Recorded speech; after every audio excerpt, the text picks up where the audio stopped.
I'm here. How about you? I've got 27 grandkids. How's your husband? Not well, but I'm sorry. we won't go there. You're like 49. I guess it's never going to be well, so just have to accept that fact. There won't be any improvement. No, in fact, it's gone downhill right now. So I didn't think I'd be able to talk. they're thinking about doing radiation. I'm sorry to hear that. He's in so much pain that they don't know what else to do. Are these on?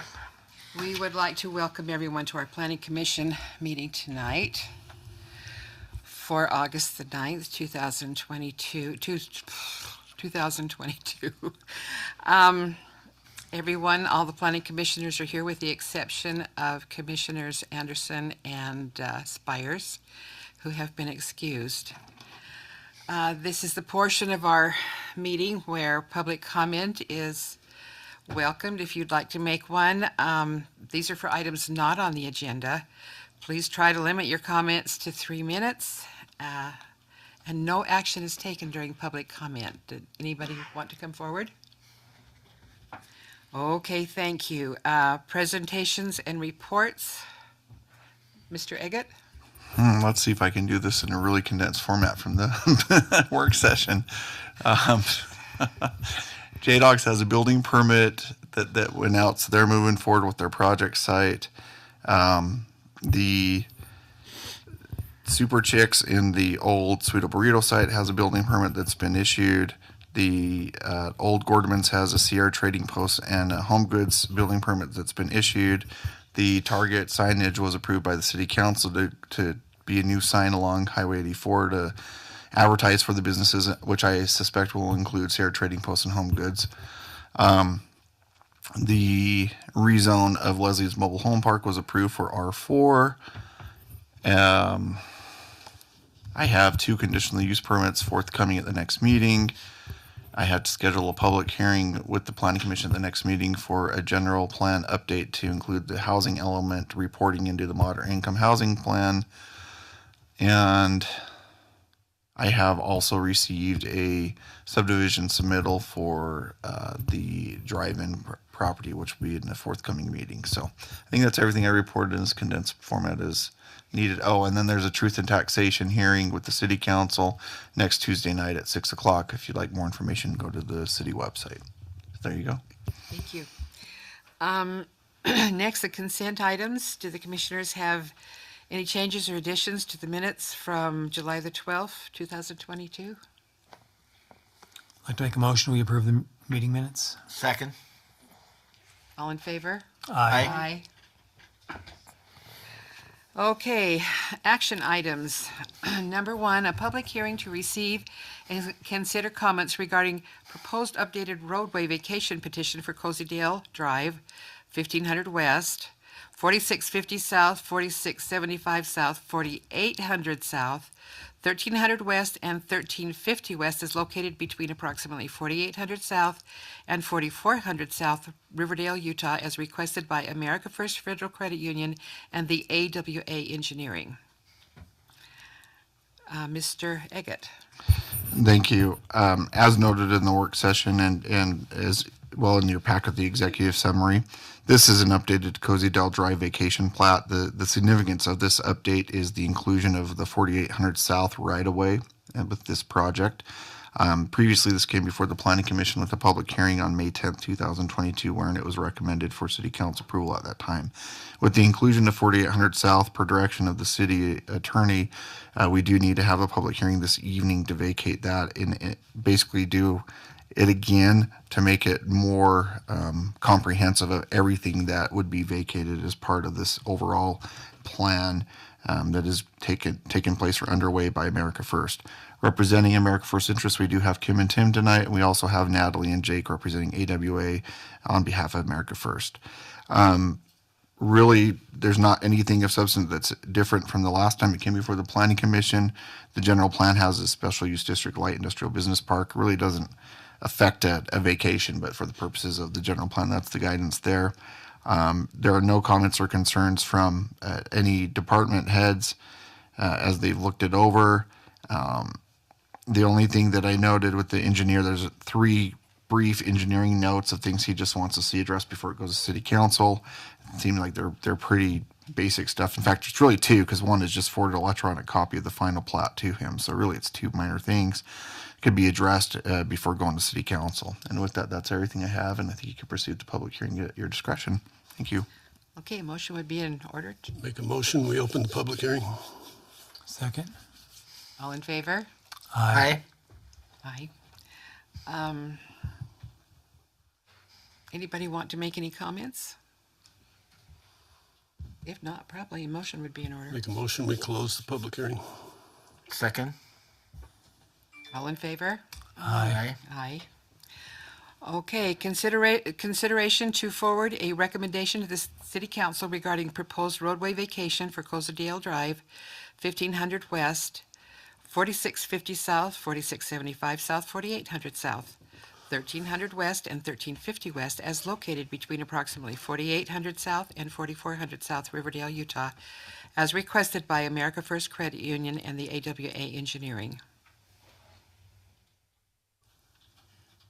Can we get a motion to forward? I'd like to make a motion, we forward a favorable recommendation to the city council regarding proposed roadway vacation petition for Cosadale Drive, 1500 West, 4650 South, 4675 South, 4800 South, 1300 West, and 1350 West, as located between approximately 4800 South and 4400 South, Riverdale, Utah, 405, as requested by America First, Federal Credit Union, and AWA Engineering.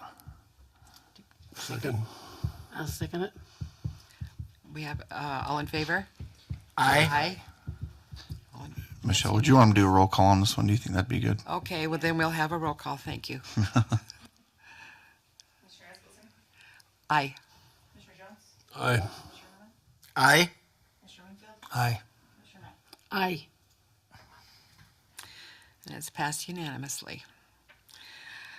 Okay, item number 2, consideration to recommend city council approval of the final site plan for Shake Shack Riverdale, located at approximately 4142 South Riverdale Road, Riverdale, Utah, 84405, as requested by Shake Shack and McNeil Engineering. Mr. Eggett? Thank you. Yeah, Shake Shack is represented tonight by Ted Didas on behalf of McNeil Engineering and Shake Shack's interest. The project is for a drive-through services use restaurant on the old Farmers Insurance Building lot site at 4142 South Riverdale Road. It's located in the community commercial C2 zone. As a result, it did require a previous conditional use permit approval for the use there. That has been acquired by HMP Investments, who are the property owners, back on April 26, 2022 from the Planning Commission. For the purposes of tonight's meeting, there's a few comments I'll go over in just a second. The general plan is set as planned commercial high, and this proposed project does comply with that land use. I have, like I noted in the work session, the Riverdale City address and information is in fact on the cover sheet. I erred in my comment and have been advised where that is, and I do recognize that, and it is showing. So that has been resolved. My note on page 1 and 3 of my review. Design Review Committee will still need to be carried out prior to going to City Council to approve the building colorations, material, signage concepts, landscape plan. I have discussed that with Mr. Didas. He is aware of that and in the process. So that will be forthcoming, and we'll get that done. The bicycle safe grates, that's been identified in multiple places throughout the packet. I just completely missed it, so I apologize to Mr. Didas on my oversight there, but it is found there in multiple locations. And then the water rights will still need to be acquired. I know there's been conversations between the property owners and Mr. Douglas in trying to figure that out, but I know that discussion is also forthgoing. And we also do have some other water access plans that we're trying to work on that may make a secondary option available in lieu of water rights. So that's something that's still being explored that may come to the City Council as early as their next meeting, the first week of September, or the first meeting in September. So we're hopeful that we do have a secondary solution that we can look at there. As far as review comments from staff, looking at the Public Works Director comments, there's a couple of items about stormwater, BMPs, cleanup devices, maintenance, that sort of thing, hydraulic separators to treat the BMPs. He says include pipe-sized stormwater, stormwater prevention plan for construction to include concrete washout, portable restroom, trash dumpster, a lot of pretty typical stuff that we do see. Notice of intent filed with state, notice to certify retention protection structure size after construction, and the injection well permit, which is kind of matched into some of these other items. But again, Mr. Didas has access to all those. Looking at water, just he wants to see the existing water utilities, existing water services, note showing they'll be capped, backflow preventer location type and size, the irrigation sprinkler system plan, water usage peak demands, what water shares, which I talked about, water service line and meter need to be the same size. On streets, he says sidewalk along Brandsway to provide connection to future development.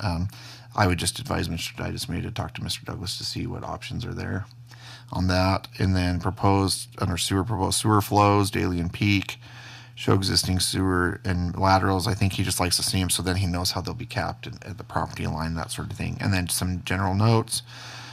He does say under other, what is native grass in the landscape? How is it maintained versus possible fire hazard?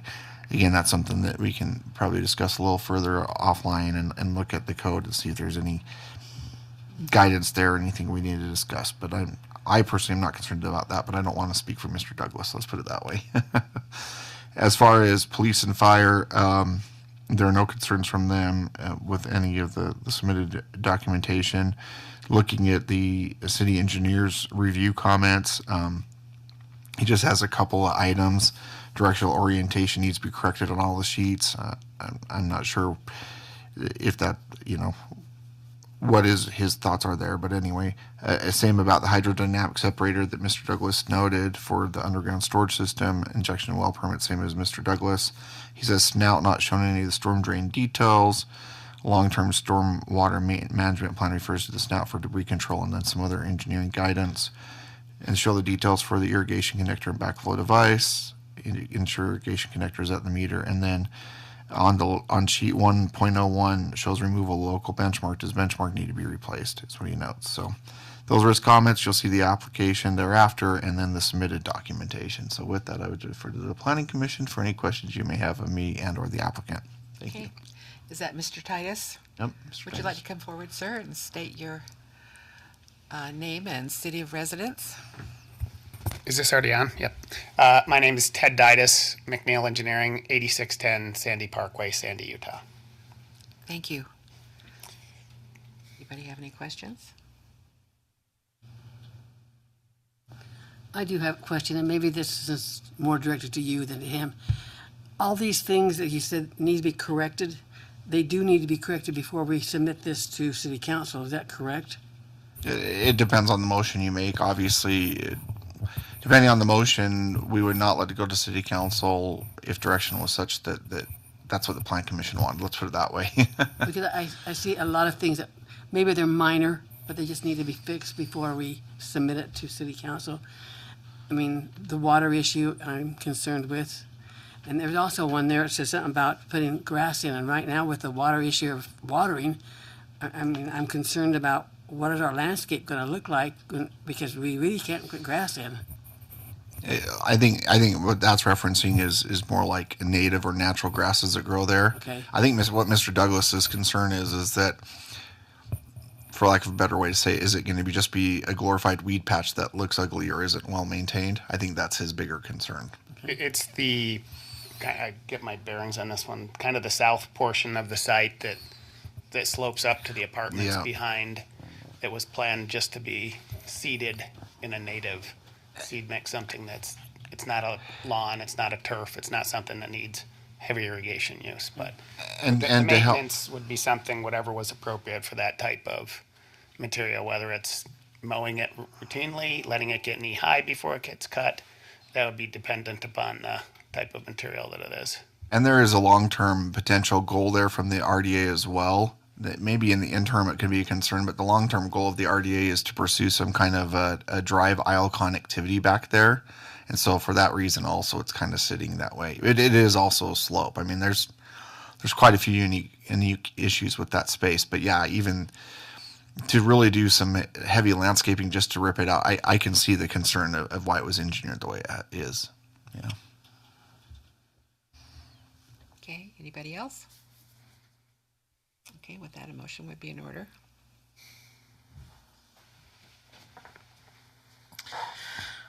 I move that we forward to the City Council a recommendation to approve the final site plan for Shake Shack at Riverdale, located at approximately 4142 South Riverdale Road, Riverdale, Utah 84405, as requested by Shake Shack and McNeil Engineering, with the understanding that all concerns of city staff are addressed before that meeting with the city council Do you want to include, just as a friendly addition, city engineer as well? and the city engineer. Thank you. I'll second that.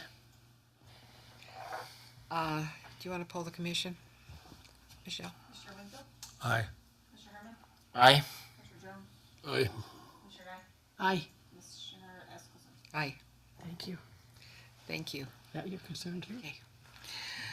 Item 3, consideration to recommend city council approval of the final site plan for Riverdale Townhouse Homes residential project located at approximately 4086 South, 300 West Riverdale, Utah 84405, as requested by Riverdale Center North LLC and AWA Engineering. Mr. Agate? Yes, the applicant requesting this, or petitioner, is Riverdale Center North LLC with the, I guess, partnership of Revival Development is the best way to explain it. Jake Tate, on behalf of AWA Engineering, is representing all of their interests and is the engineering group that has done the work that is in your packet for these drawings. This is located in the multifamily residential R4 zone. I did just recently add the address 4886 South, 300 West, so that'll be a new addition that Mr. Tate can bring into his drawings. The proposed site plan is a final recommendation review from you as the planning commission, and no public hearing is required for this request. The site currently is just sitting undeveloped and unused. There's some adjacent access ways and parking lots kind of in and around it, but it's just on the existing proposed development property. The general plan for this property is set as planned commercial high, and the proposed project is in support of the planned commercial uses in the area of the city. You did also recently, I don't know, it's probably been a month and change ago, maybe longer, but there was a subdivision that is a component of this that was recommended for approval by the city council in the past as an amended subdivision that was as part of this development project. And the reason I bring that up is that will come into play in some of my comments. So looking at planning comments, and I have talked to Mr. Tate about this, Weber County, as I noted in the work session, has asked that we try to make it more clear where units are, and especially private drives, so in the event they're trying to get into an emergency situation, they can identify what's where. We've discussed the addition of the actual units. They are numbered, so they would have that 4086 designation 300 West, but then they'd be like unit J5, right, or unit B2.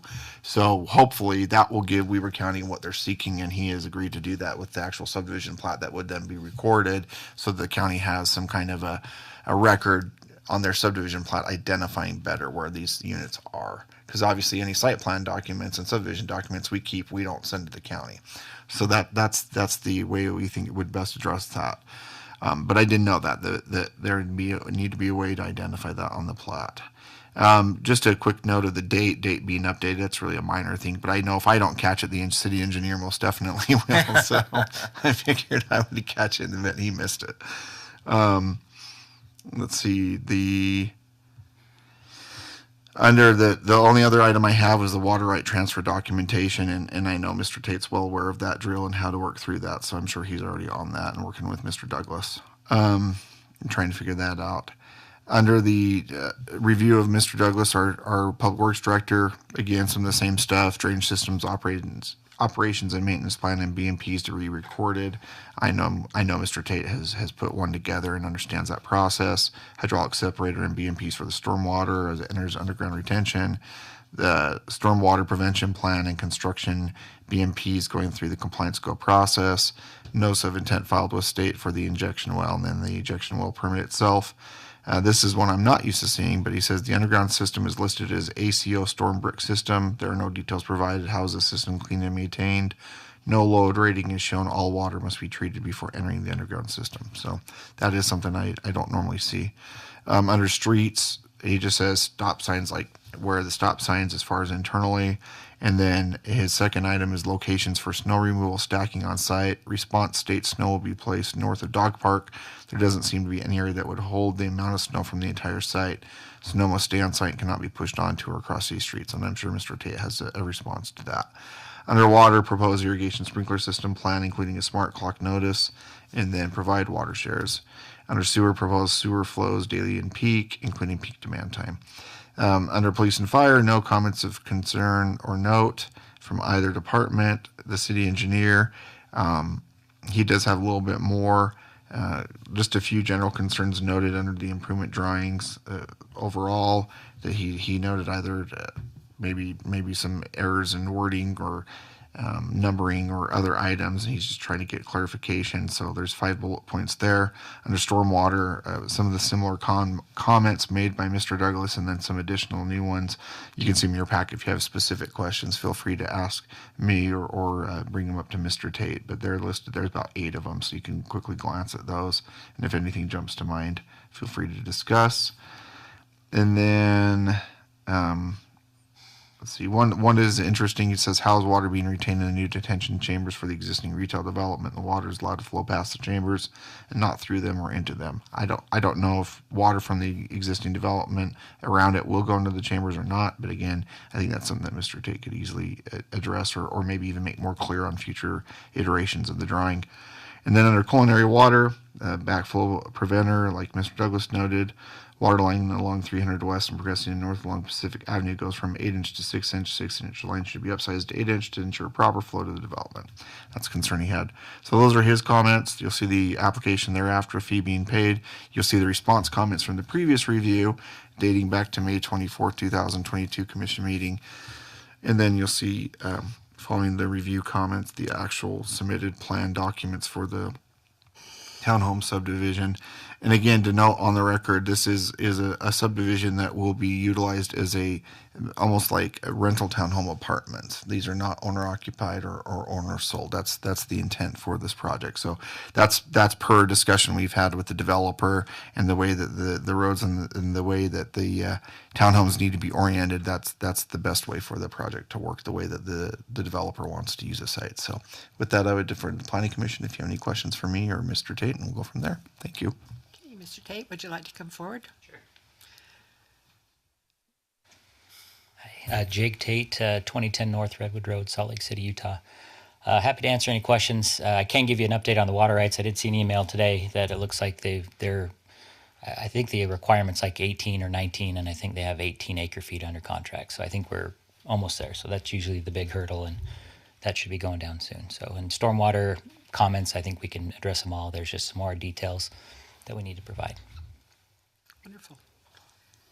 Any questions, anybody? I have a question.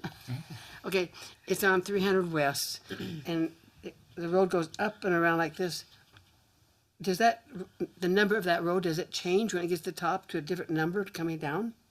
I don't believe so. Not the address-wise. The address will stay the same for every one of the apartments. All the way around. Yep. It'll stay the same. And then Although it's down the road a little ways on 300, so Yeah. the same. Houses. And then the different units will have different numbers. So each block is a letter, and each individual unit is a number. So there's like the A 1, 2, 3, 4, 5, B 1, 2, 3, 4, 5. But the address itself will stay the same. It's all the same. So Commissioner Knife, just for the sake of a quick kind of education on how addressing works, what we'll look at is we look at the lot, and then we try to identify the center, I guess you'd say center coordinate or center point as best we can. And we look at the addressing of the sites around the property, and we utilize the system of existing, meeting the center point, and try to identify the best numbering that matches that to most best hit it. So when they do a coordinate search, they can, like Google or whatever, can kind of identify, pinpoint about where the center point of that lot is. I knew it said approximate, and I went, okay, where's approximate? Approximate, because right, That's what I was everything's trying to everything's on a approximate. man-made coordinate system, so it's approximately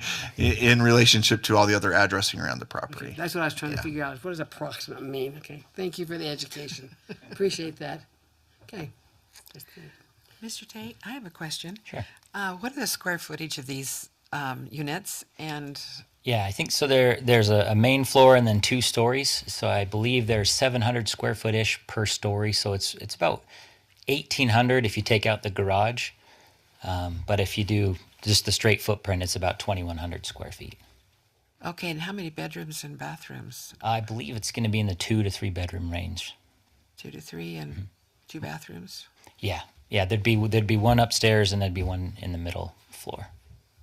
Okay. So the main floor doesn't have any bathrooms. No, it's more, there's a garage on the backside and you walk in, there's like an entry and a little side room there and some mechanical rooms, and then you go upstairs to the living area. So there's no living area on the bottom level, just the garage? Other than the entry area, Yeah. that could technically be living area because it is heated. It's not part of the garage, but the bedrooms and the kitchen and everything, that's all going to be on the second and third floors.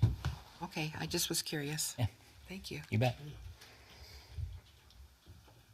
Anyone else? Oh, and how many parking, the garages have two cars? Two each, yeah. And then there's some parking behind I guess to the north. There's a little parking area behind the RC Willie that's dedicated for visitor parking and an area where we get it's about 30 or 40 stalls back there, where 33. 33 stalls back there where visitors can park. Good, okay. Yeah. And that was my question. Anybody else? And may we have a motion would be in order? Can I have a question? Yeah, you bet. Thank you. Okay. Can I have a question to him? These complexes is only designed for young people, where they have stairs to go up. Would you mind? Oh, sorry. Come up to the, Yeah, tell us who you are and where you're from. I'm from here. I'm from Riverdale. I know. But my question is this designed for young people? Because it sounds like everything is Up. second and third. yeah. That's So in the vertical nature of the townhome, it does require stairs, though it's not age limited in any way, but there are some preclusions that are kind of implemented by the townhome being tall. Yeah, they're not like Rambler, they're not on the ground floor. There's definitely stairs to each level, so it may preclude, there may be some issues with people who might have trouble with stairs. Thank you. Does that answer your question? Yeah. Okay. All right. Anyone want to make the commissioners?